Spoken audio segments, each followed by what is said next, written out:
Several weeks ago, in between long bouts of sleep during one of her foggy waking periods, my mom asked Marion, "Are you going to come visit me?" We knew she was nearing the end, but it was at that moment that we understood how close she was. She was saying, "Are you going to come visit me after I'm gone?" What we didn't know at the time was that a tumor the size of a large grapefruit was around her pancreas, quickly taking her life.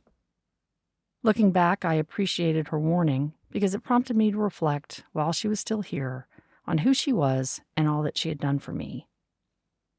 I was in kindergarten. We were getting on the bus, and my mom showed up. Hair a mess, no makeup on, still in a nightgown. Something was wrong. My dad suddenly appeared, despite having to travel 17 miles from downtown Houston. He took her away, and we stayed with her best friend for a while. My mom went through harrowing experiences not unlike those in One Flew Over the Cuckoo's Nest, a context where they are happy to label, but no one really helps you.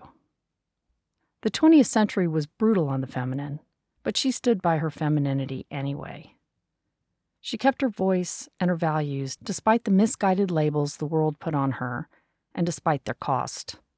She accepted the tags because the fight was too big to overcome and because her work of demonstrating what was really important in life trumped her suffering. That's a real sacrifice. Barbara Neary Gillcrist was loved because of it. It was an important human lesson to witness for Danny, Marion, and me, and it was executed with grace and awareness. Admittedly, sometimes the messages were rough on me, but that was probably self-induced because I wasn't a ready audience. I know now that I did need to hear those messages to hit my ceiling and to do my work. I still owe her an apology for not understanding its complexity and not giving her the benefit of the doubt. I wrote her a letter I wanted to share with you. Dear Mom, this is a thank you note. By the way, I appreciate you impressing upon me the profound importance of writing thank you notes, and I wish I had written this sooner. Your exemplified values shaped us and helped us create good lives for ourselves. While I spent most of my life feeling like you were mad at me about something, pressuring me to improve, I learned so much, and I can't thank you enough. So thank you for your lessons. They were so good that I have a grasp of some of life's most complex concepts.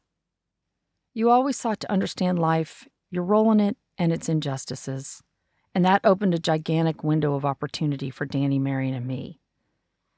Thank you for all your philosophical conversations with me, like the ones during my middle school years when you'd rhetorically ask, "What does it all mean?" And I would think, "What do you mean, what does it all mean? I mean, what does that even mean?" Thank you for all the great conversations.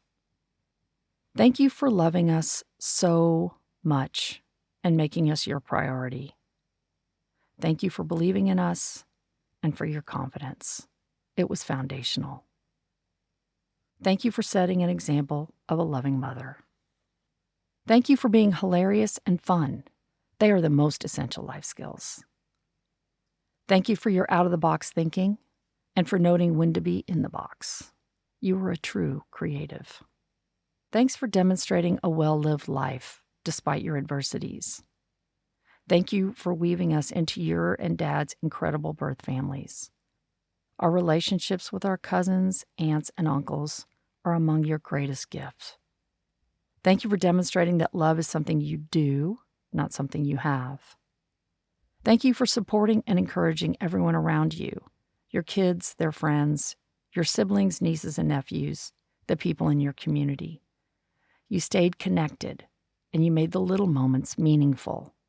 You always treated others with appreciation, which enabled you to bring joy. Thank you for making Austin an anchor for the family, for exposing us to Santa Fe, and for helping us integrate into those wonderful communities. Thank you for your good taste and love of food. Thank you for always fighting for your dignity. With a lot of grace, you handled the marginalization and stifled opportunities you and your generation of women experienced. I appreciated that you never complained, didn't step on people to make yourself look better, and didn't use others as stepping stones. That wasn't easy. Thank you for fearlessly speaking the truth. I adopted your humbling sense of honesty, which helped me through difficult and confusing times. Mom, you had a sixth sense. You could see what was coming on the horizon, and you could really see people. This gift can be hard to manage, but you bravely demonstrated how to do it.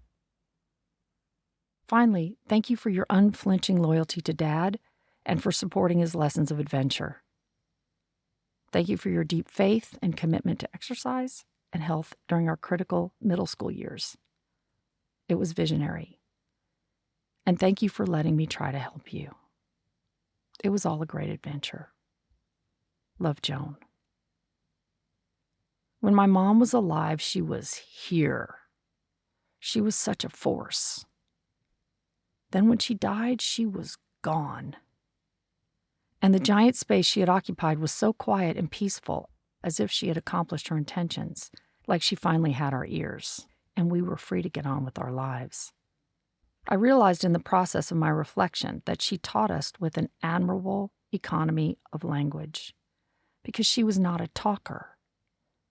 She was a listener. And she was so good at it that I didn't realize it until she stopped saying much at all.